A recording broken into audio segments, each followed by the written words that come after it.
कि मैं पहले ही आपको बता चुका हूं, just like Microsoft Windows operating system and Google Android operating system, Linux भी एक पॉपुलर ऑपरेटिंग सिस्टम है।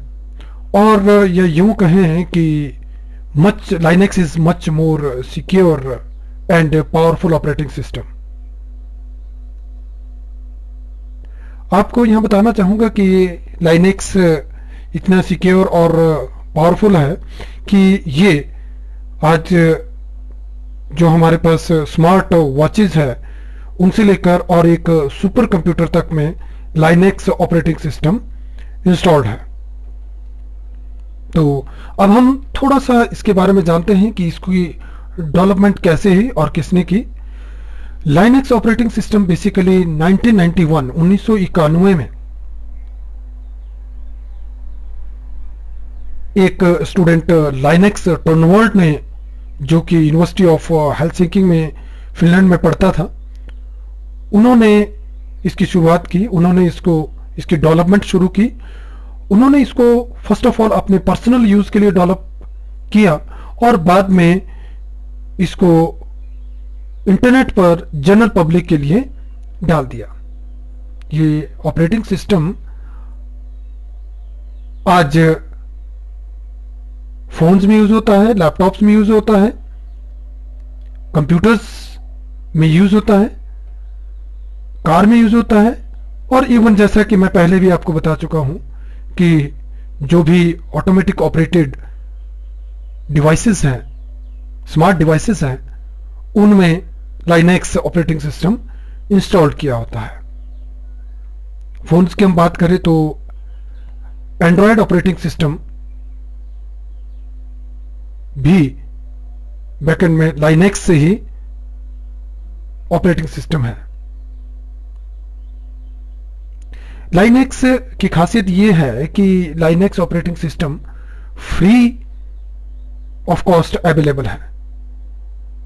इसको हम इंटरनेट से डाउनलोड कर सकते हैं। बहुत सारी वेबसाइट्स हमारे पास है जहां पर ये ऑपरेटिंग सिस्टम हमें डाउनलोड के लिए अवेलेबल है, जैसे कि रेड हैट लाइनेक्स जो है वो हम redhat.com से डाउनलोड कर सकते हैं। ubuntu लाइनेक्स जो है वो हम ubuntu.com से डाउनलोड कर सकते हैं। जो फेडोरा लाइनेक्स है उसको हम getfedora.com वेबसाइट से डाउनलोड कर सकते हैं। ये लाइनेक्स फ्री ऑफ कॉस्ट होने के साथ साथ ही ओपन सोर्स भी है। ओपन सोर्स मीन्स इसके जो सोर्स कोड हैं वो हमें अवेलेबल होते हैं और कोई भी ऑर्गेनाइजेशन जो हैं वो इन सोर्स कोड की मदद से लाइनेक्स ऑपरेटिंग सिस्टम को अपनी रिक्वायरमेंट के हिसाब से बदल सकती हैं, जो भी उस ऑर्गेनाइजेशन की रिक्वायरमेंट होगी। तो ये दो खास बातें लाइनेक्स को और ऑपरेटिंग सिस्टम से ज्यादा इंपॉर्टेंट, ज्यादा अच्छा बनाती हैं, और वो है लाइनेक्स का फ्री होना और लाइनेक्स जो है एक ओपन सोर्स सॉफ्टवेयर है। इसके साथ साथ ही लाइनेक्स जो है बहुत ही सिक्योर ऑपरेटिंग सिस्टम है, और ऐसा भी देखा गया है कि लाइनेक्स ऑपरेटिंग सिस्टम में वायरसेस का अटैक भी कम होता है। स्टूडेंट्स, अब हम बात करेंगे लाइनेक्स के स्ट्रक्चर की। लाइनेक्स के स्ट्रक्चर में मेनली 3 कंपोनेंट्स आते हैं, जिसमें सबसे पहले है कर्नल, सेकंड शेल और थर्ड इज यूटिलिटीज। अब आप डायग्राम की तरफ फोकस करें तो देखेंगे कि हमारे हार्डवेयर को डायरेक्ट एक्सेस करने के लिए सबसे पहले जो इनर मोस्ट लेयर है वो है कर्नल।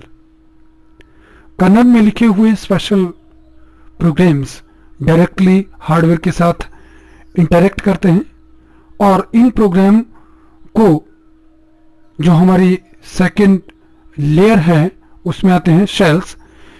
शेल से सिस्टम कॉल पास की जाती है कर्नल को, और कर्नल जो है हार्डवेयर रिसोर्सेज को एक्सेस करते हैं। अब जो हमारे पास एक आउटर लेयर है, इसमें डिफरेंट एप्लीकेशंस और यूटिलिटी सॉफ्टवेयर आते हैं। तो जब भी हमारे डिफरेंट एप्लीकेशंस को, यूटिलिटीज, सॉफ्टवेयर्स को हार्डवेयर के साथ इंटरेक्ट करना होता है, तो शेल के माध्यम से कर्नल को ये यूटिलिटी प्रोग्राम्स और वेरियस एप्लीकेशंस सिस्टम कॉल पास करते हैं और कर्नल जो हैं उनको रिक्वायर्ड हार्डवेयर रिसोर्सेज प्रोवाइड करता है। अब हम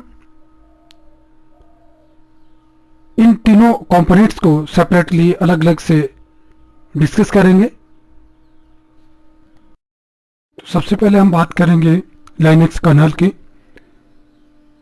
Linux kernel is the core part of the operating system, या यूं कहें कि kernel is the heart of any operating system. Kernel directly interact करती है कंप्यूटर हार्डवेयर के साथ। इसमें जो डिफरेंट प्रोग्राम्स लिखे हैं वो डायरेक्टली हार्डवेयर रिसोर्सेज के साथ इंटरेक्ट करते हैं और ये अपर लेयर कंपोनेंट्स को लो लेवल सर्विसेज प्रोवाइड करती हैं। Different functions of Linux kernels are resources allocations, process management, memory management, device management, scheduling and system calls। जब भी कोई एप्लीकेशंस सिस्टम में रन कर रही होती है तो उसको time to time different resources चाहिए होते हैं। Sometime they need CPU, they also require memory and many other resources। तो इन रिसोर्सेज को एलोकेट करने का काम कर्नल का होता है। जो रिक्वायर्ड रिसोर्सेज है उसको प्रॉपर्ली डिफरेंट एप्लीकेशन जो कंप्यूटर में रन कर रही होती है उनको कर्नल रिसोर्सेज एलोकेट करती है। At a time operating system में नंबर ऑफ प्रोसेसेस रनिंग में होते हैं और उन प्रोसेसेस को suitable memory, suitable CPU time provide करने का काम लाइनक्स कर्नल का होता है, जिसको हम प्रोसेस मैनेजमेंट कहते हैं। और प्रोसेसेस को suitable amount of memory provide करने का काम that is called memory management. Different devices जो कंप्यूटर में इंस्टॉल्ड है उनको फिजिकली एक्सेस करना, उनका स्टेटस अपडेट रखना और एज पर रिक्वायरमेंट डिफरेंट प्रोसेसेस को डिवाइसेस अवेलेबल करना, ये डिवाइस मैनेजमेंट के अंडर आता है। इसके अलावा जैसे अभी मैं आपको जस्ट बता ही रहा था कि ऑपरेटिंग सिस्टम में at a time number of processes simultaneously run हो रहे होते हैं, तो उन डिफरेंट प्रोसेसेस को एज पर their need suitable time slice provide करना, that is called scheduling। जब भी कोई एप्लीकेशंस को हार्डवेयर सोर्सेस एक्सेस करना होता है तो वो अपनी रिक्वेस्ट शेल के माध्यम से सिस्टम कॉल्स के थ्रू कर्नल को पास करती हैं और कर्नल जो है वो पर्टिकुलर रिसोर्सेज जो हैं उस एप्लीकेशंस को प्रोवाइड करती है। स्टूडेंट्स, अब हम बात करेंगे लाइनक्स ऑपरेटिंग सिस्टम के सेकंड कंपोनेंट शेल के बारे में। आप सभी विंडोज के कमांड प्रॉम्प्ट से अवेयर होंगे। तो लाइनक्स का जो शेल है जस्ट लाइक विंडोज के कमांड प्रॉम्प्ट की तरह है, but it's more powerful than Windows command prompt। Shell is basically act as an interface between user and Linux operating system. और जैसा कि मैं पहले भी आपको बता रहा था कि हार्डवेयर के साथ इंटरेक्ट करने के लिए हमारे पास core part of the operating system kernel होती है, और जब भी कि डिफरेंट एप्लीकेशन और यूटिलिटी प्रोग्राम्स को कर्नल के साथ कम्युनिकेट करना होता है तो वो शेल के द्वारा कम्युनिकेशन होता है। यहां शेल हमें